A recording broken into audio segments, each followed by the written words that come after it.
ಇಲ್ಲಿ ಸದ್ಗುರುನಾಥನ ಬಗ್ಗೆ ನಾವು ಮಾತಾಡಕತ್ತೀವಿ ಅಂದ್ರೆ ಒಂದು ವಿಚಾರ ನಿಮಗೆ ಹೇಳ್ತೀವಿ. ಸಕಲ ದೇವಾಚ ದೈವತ ಸದ್ಗುರುನಾಥ ಏಕಲ. ಆ ಸದ್ಗುರುನಾಥ ಒಬ್ಬನ ಎಲ್ಲಾ ದೇವರ ದೇವ ಅನ್ನುವಂತ ಅರ್ಥ ನೀವು ತಿಳ್ಕೊಂಡ್ರಲ್ಲ. ಇನ್ನು ಒಂದು ವಿಷಯಕ್ಕೆ ಬರ್ತೀವಿ ನಾವು. ಒಂದು ವಿಷಯಕ್ಕೆ ಸದ್ಗುರುನಾಥ ಯಾರು ಅನ್ನುವಂಥದ್ದು ನಿಮ್ಗೆ ಗೊತ್ತಾಯ್ತು, ಅವನ ಯೋಗ್ಯತೆ ಅನ್ನುವಂಥದ್ದು ಎಂಥದ್ದು ಅನ್ನುವಂಥದ್ದು ಗೊತ್ತಾಯ್ತು.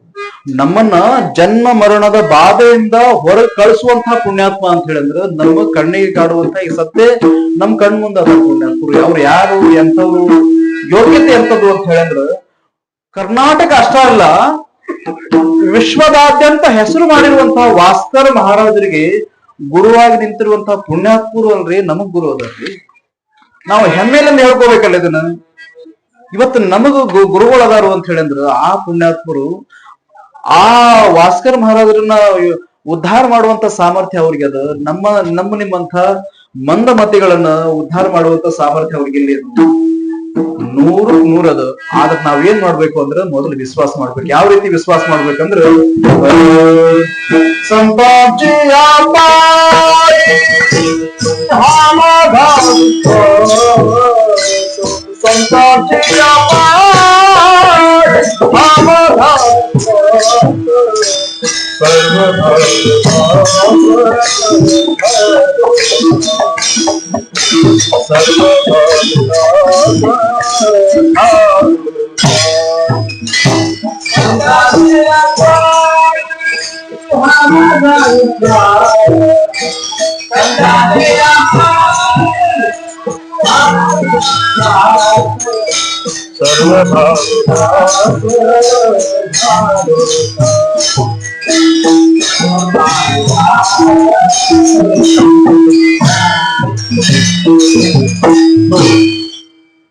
ಸರ್ವಭಾವದಿಂದ ಆ ಪುಣ್ಯಾತ್ಮನನ್ನ ದಾಸನಾಗಿ ನಿಂತ್ರ ನಿಶ್ಚಿತ ಆ ಸದ್ಗುರುವಿನ ಕರುಣೆ ನಮ್ಮ ಮೇಲೆ ಆಗ್ಲಾರ್ದು ಹೋಗೋದಿಲ್ಲ.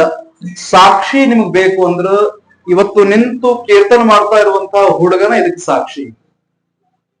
ನಾವು ಎಲ್ಲಿ ಹೋಗಿ ಕಲ್ತವ್ರಲ್ಲ, ಹೇಳ್ರಪ್ಪ ಅಂತ ಹೇಳಿಸ್ಕೊಂಡವ್ರಲ್ಲ. ಅಲ್ರಿ ಇದು ಕಗ್ಗಲ್ಲು. ಇವತ್ತು ಕಗ್ಗಲ್ಲು ನಿಮ್ ಮುಂದೆ ಮಾತಾಡಕತ್ತದ ಅಂತ ಹೇಳಿದ್ರೆ ಇದಕ್ಕ ಜ್ಞಾನೇಶ್ವರ ಮಹಾರಾಜರ ಕಾಲದೊಳಗ ಒಂದು ಕ್ವಾಣ ಇತ್ತು. ಆ ಕ್ವಾಣ ಇವತ್ತು ಜಾಣ ಆಗ್ಯದ. ಆ ಜಾಣ ಆಗ್ಬೇಕಾದ್ರ ಸದ್ಗುರುವಿನ ಹಸ್ತ ಆ ಕ್ವಾಣದ ತಲೆ ಮೇಲೆ ಹೆಂಗ್ ಮುಡ್ತಲ್ಲ, ಹಂಗ ಈ ಕಗ್ಗಲಿನ ಮೇಲೆ ಆ ಸದ್ಗುರು ಅನ್ನುವಂತಹ ಶರತ್ ಮಹಾರಾಜರ ಕೃಪಾ ಇದ್ರ ಮೇಲೆ ಪ್ರಥಮವಾಗಿ ಆತು ಅನ್ನುವಂಥದ್ದಕ್ಕನ ಇದೇನೋ ಮಾತಾಡಕತ್ತದ. ಏನ್ ಮಾತಾಡಕತ್ತದ ನನಗೂ ಗೊತ್ತಿಲ್ಲ, ಒಟ್ಟು ಮಾತಾಡಕತ್ತದ. ಮತ್ ಇದನ್ನ ಮಾತಾಡೋ ಥರ ಮಾಡ್ತಾ ಇರುವಂತ ಪುಣ್ಯಾತ್ಮರು ಯಾರು ಅಂತ ಹೇಳಿದ್ರೆ ನೀವೆಲ್ಲ ಹೆಂಗ್ ಮಾತಾಡ್ಬೇಕಾಗತ್ತೇನೆ ಅಂದ್ರ ಇದು ಸಣ್ಣ ಯಾವುದೋ ಒಂದು ಮೂಲೆಗ ಚಿಗುರು ಎಲೆ ಅದು. ಇದು ಯಾವುದೋ ಒಂದು ಮೂಲೆಗ ಚಿಗುರು ಎಲೆ ಅದು. ಇದು ಚಿಗುರಾಕತ್ತದ. ಎಲ್ಲರ ಒಂದ್ ಕಡೆ ಚಿಗುರಿ ಇದನ್ನ ಯಾರು ಚೂಟ್ ಹಾಕೋದಕ್ಕಿಂತಲೂ ಒಂದ್ ಒಳ್ಳೆ ಜಾಗಕ್ಕೆ ತಂದಿಟ್ಟು ಇದನ್ನ ನೀರ್ ಹಾಕಿ ಬೆಳೆಸ್ಬೇಕು. ಬೆಳೆದ್ರೆ ನಾಳೆ ಇದು ಏನಾಗ್ತದೋ ಆಗ್ಲಿ ಅನ್ನುವಂತ ಉದ್ದೇಶ ಇಟ್ಕೊಂಡು ನೀವೇನು ಇಂಥ ಜಾಗಕ್ಕೆ ಕರೆಸಿ ಇದಕ್ಕೆ ನೀರ್ ಹಾಕಿ ಬೆಳೆಸೋ ಪ್ರಯತ್ನ ನೀವೆಲ್ಲ ಮಾಡಕತ್ತೀರ. ಇದು ನನಗ 7 ಜನ್ಮ ಅಲ್ಲ 1000 ಜನ್ಮ ಬಂದ್ರು ಕೂಡ ನಿಮ್ಮ ಋಣ ನಮಗ್ ತೀರ್ಸಕ್ ಆಗೋದಿಲ್ಲ. ಯಾಕಂದ್ರ ಇದಕ್ಕೆ ನಾವು ಮೊದಲು ಹೇಳಿದೀವಿ, ನಿಮ್ಮನ್ನ ಯಾವ ರೀತಿ ತಿಳ್ಕೊಂಡ್ಬಿಡ್ತೀವಿ ಅಂತ ಹೇಳಿದ್ರೆ ದೇವರ ಸಮಾನ ಅಂತ ತಿಳ್ಕೊಂಡ್ಬಿಡ್ತೀವಿ. ಆಚಾರ್ಯ ದೇವೋಭವ ನಾವು ಮೊನ್ನೆ ಅಂತೀವಿ, ಪ್ರಾರಂಭದೊಳಗೆ ಅಂತೀವಿ. ಮೊದಲನೇದು ಯಾರಿಗೆ ಅಂದೀವಿ ಅಂತ ಹೇಳಿದ್ರೆ ಮಾತೃ ದೇವೋಭವ ಅಂತೀವಿ. ಎರಡನೇದು ಪಿತೃ ದೇವೋಭವ, ಆಚಾರ್ಯ ದೇವೋಭವ, ಅತಿಥಿ ದೇವೋಭವ ಅಂತ ಅಂದ್ವಿ. ನಿಮ್ಮನ್ನ ಗುರುವಿನ ಸ್ಥಾನದೊಳಗೆ ಇಟ್ಕೊಂಡ್ಬಿಡ್ತೀವಿ. ಮತ್ತೇನು ಬೇರೆದು ಏನ್ ನಮ್ಗೆ ಬೇಕಾಗೇ ಇಲ್ಲ. ಯಾಕಂದ್ರೆ ನೀವು ಬಹಳ ದೊಡ್ಡವರು. ನೀವು ಎಂಥ ಪುಣ್ಯಾತ್ಮರು ಅಂತ ಹೇಳಿದ್ರೆ ಪ್ರಭು ತುಮಿ ಮಹೇಶಾಚಿಯಾ ಮೂರ್ತಿ ಮಹಾದೇವನ ಸ್ವರೂಪ ಅಂತ ಅಂದ್ಬಿಡ್ತೀವಿ. ಆ ಪುಣ್ಯಾತ್ಮ ಈಶ್ವರನ ಸ್ವರೂಪ ನೀವು ಬರ್ತೀವಿ. ನಾವು ನಿಮ್ ಮುಂದಿರುವಂತ ನಂದಿ ಅಂತ ತಿಳ್ಕೊಂಡ್ಬಿಡ್ರಿ ಸರ್. ನಿಮ್ ಸೇವಕ ಅಷ್ಟು ಬಿಟ್ರೆ ನಾವು ಏನು ನಿಮ್ಮನ್ನ ಬಹಳಷ್ಟು ಶಬ್ದಗಳಿಂದ ಹೊಗಳುವಂತ ಯೋಗ್ಯತೆ ನನ್ನಲ್ಲಿಲ್ಲ. ನೀವೇನ್ ಮಾಡಕತ್ತೀರಿ, ಈ ಪಾಮರನನ್ನ ಬೆಳೆಸುವಂತ ಕೆಲಸ ಮಾಡಕತ್ತೀರಿ. ಇದಕ್ಕ ಮೂಲವಾಗಿ ಹೇಳ್ಬೇಕು ಅಂತ ಹೇಳಿದ್ರೆ ನಮ್ಮ ದುಂಡಪ್ಪಣ್ಣರಾತು, ನಮ್ಮ ಬ್ರಾಹ್ಮಣ ಸಂತರಾತು, ನಮ್ಮ ತೀರ್ಥಪೌರ ಆತು, ಆನಂತರ ಇಲ್ಲೆಲ್ಲ ಎಂತ ಪುಣ್ಯಾತ್ಮರದಿನ ಅಂತ ಹೇಳಿದ್ರೆ ಈಗ ಇವತ್ ಕೀರ್ತನ ಅದ ಅಂತ ಹೇಳಿದ್ರು ನಮ್ಮ ರಮೇಶ್ ಮಹಾರಾಜರು ಸೊರೆಬಾಂದ್ರಿಂದ ಬಂದಾರು. ಈ ವಿಷಯಕ್ಕೆಲ್ಲ ನಮಗ್ ಬಹಳ ಆನಂದ ಅನಿಸ್ತದೆ. ಹೆಂಗ ಆನಂದ ಅನಿಸ್ತದ ಅಂದ್ರೆ, ಈ ಗೊಣ್ಣಾಗರದಲ್ಲಿ ಹೋಗಿರುವಂತ ನಮ್ ಸಿದ್ದಪ್ಪಣ್ಣರಾತು ಇಲ್ಲೆಲ್ಲ ಸೇರಿರುವಂತ ಮಹಾತ್ಮರು ಒಬ್ರು ಇಬ್ರು ಅಂತಲ್ಲ, ಬಹಳಷ್ಟು ಜನ ನಮ್ಮನ್ನ ಬೆಳೆಸುವಂತ ಪ್ರಯತ್ನ ನೀವೆಲ್ಲ ಮಾಡಕತ್ತೀರಲ್ಲ. ನನಗ ಇದು ಬಹಳ ತೀರ್ಸಾಕ ಆಗದೇ ಇರುವಂತ ಋಣ ಆಗ್ಯದ. ಮುಖ್ಯವಾಗಿ ನನಗೆ ಇನ್ನೊಂದು ವ್ಯಕ್ತಿ ಬಗ್ಗೆ ನಾನು ಹೇಳ್ಬೇಕು ಮಾಡೋದು. ಯಾಕಂದ್ರೆ ನೀವೆಲ್ಲ ನನಗೆ ಇನ್ನೂ ಪರಿಚಯ ಇದ್ದಿದ್ದಿಲ್ಲ. ಈ ವಾರ್ಕರಿ ಸಂಪ್ರದಾಯದೊಳಗ ಈ ಭಾಗಕ್ಕೆ ನನಗೆ ಯಾರು ಪರಿಚಯ ಇದ್ದಿದ್ದಿಲ್ಲ. ನಮ್ಮನ್ನ ಅಂಗೈಯಾಗಿ ಹಿಡಿದು ಆರ್ಷದವ್ರು ಯಾರು ಗೊತ್ತದೇನು? ಸೂರ್ಯಪಾನ ಅಂದ್ರೆ ನಮ್ಮ ಬಸಪ್ಪ ಮಹಾರಾಜ್. ಯಾಕಂದ್ರೆ ಅವ್ರನ್ನೆಲ್ಲ ನೋಡಿ ಅವ್ರ ಕೈ ಹಿಡಿದು ಆಡಿ ಬೆಳೆದಂತ ಕೂಸು ಇವತ್ತು ಕೀರ್ತನೆ ಮಾಡಾಕತ್ತದ. ಇದಕ್ಕ ಈ ಉದ್ಧಾರ ಆಗುವಂತಹ ಮಾರ್ಗದೊಳಗ ಅವರು ಕೂಡ ಇದ್ರಾಗ ಪಾತ್ರದ ಅನ್ನುವಂತಹ ವಿಚಾರವನ್ನು ಹೇಳ್ತಾ ಅವರು ಕೂಡ ನನ್ನ ಗುರುವಿನ ಸ್ಥಾನದೊಳಗ ಅದಾರ.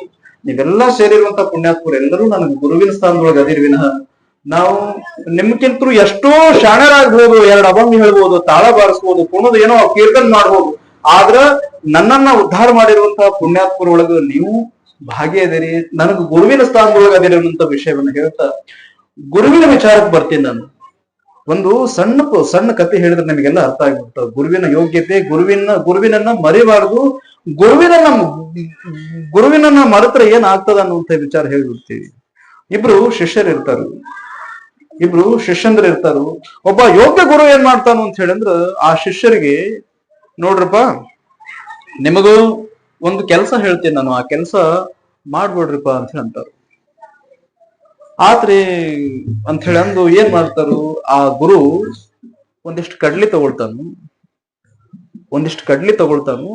ಕಡ್ಲಿ ತಗೊಂಡು ಆ 1ನೇ ಶಿಷ್ಯನಿಗೂ ಕೂಡ ಒಂದಿಷ್ಟು ಕೊಡ್ತಾನು, 2ನೇ ಶಿಷ್ಯನಿಗೂ ಕೊಡ್ತಾನು.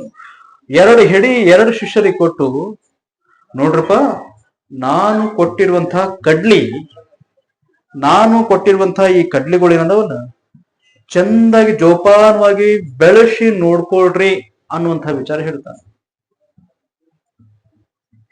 ಇಲ್ಲಿ ಶಾಣ ಶಿಷ್ಯ ಏನ್ ಮಾಡ್ಬಿಡ್ತಾನು ಅಂತ ಹೇಳಿದ್ರೆ ಗುರುವಿನ ಮಾತು ಸರಿಯಾಗಿ ತಿಳ್ಕೊಳ್ತಾನೆ. ಏನ್ ತಿಳ್ಕೊಳ್ತಾನು ಅಂತ ಹೇಳಿದ್ರೆ, ಈ ನಾನು ಕೊಟ್ಟಿರುವಂತಹ ಕಡ್ಲಿ ಜೋಪಾನವಾಗಿ ಬೆಳೆಸಿ ನೋಡ್ಕೊಳ್ರಿ ಅನ್ನುವಂತಹ ವಿಚಾರ ಒಬ್ಬ ಶಾಣ ವಿದ್ಯಾರ್ಥಿ ಏನ್ ಮಾಡ್ತಾನು, ಸರಳ ಆ ಮಾತುಗಳು ತಿಳ್ಕೊಳ್ತಾನು, ಮನುಷ್ಯನೊಳಗೆ ಇಟ್ಕೊಳ್ತಾನು.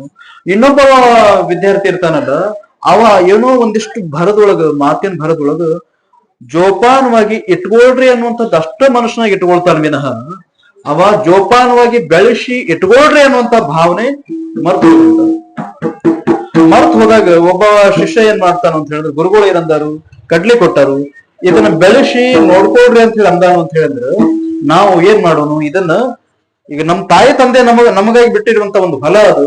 ಆ ಹೊಲದೊಳಗೆ ಈ ಕಡ್ಲಿ ಅನ್ನುವಂಥದ್ದನ್ನ ಬಿತ್ತಿ ಇದನ್ನ ಚಂದಾಗಿ ಬೆಳೆಸಿ ಚಂದಾಗಿ ನೋಡ್ಕೊಳ್ಳೋಣ ಅನ್ನುವಂತಹ ವಿಚಾರ ಹೇಳ್ಯಾನು ಅಂತ ಹೇಳಿದ್ರೆ, ನಾವೇನ್ ಮಾಡ್ಕೋಬೇಕು, ಅದ್ರ ತಕ್ಕ ನಡ್ಕೊಂಡು ಅದನ್ನ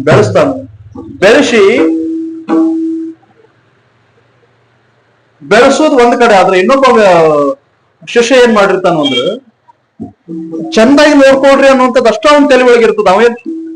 ಅವೇನ್ ಮಾಡ್ಬಿಡ್ತಾನು, ಗುರುಗಳು ಅಂದಾರೇನು, ಚಂದಾಗಿ ನೋಡ್ಕೊಳ್ರಿ ಅಂದ್ರ ಏನ್ ಮಾಡ್ಬಿಡ್ತಾನ, ಒಂದ್ ಡಬ್ಬಿ ತಗೊಳ್ತಾನ, ಗ್ಲಾಸಿನ ಡಬ್ಬಿ ತಗೊಂಡು ಅದ್ರೊಳಗೆ ಎಲ್ಲಾ ಕಡ್ಲಿ ಹಾಕಿ ಬಾಯಿ ಮುಚ್ಚಿ ಒಂದ್ ಕಡೆ ಇಟ್ಕೊಂಡು ಗುರು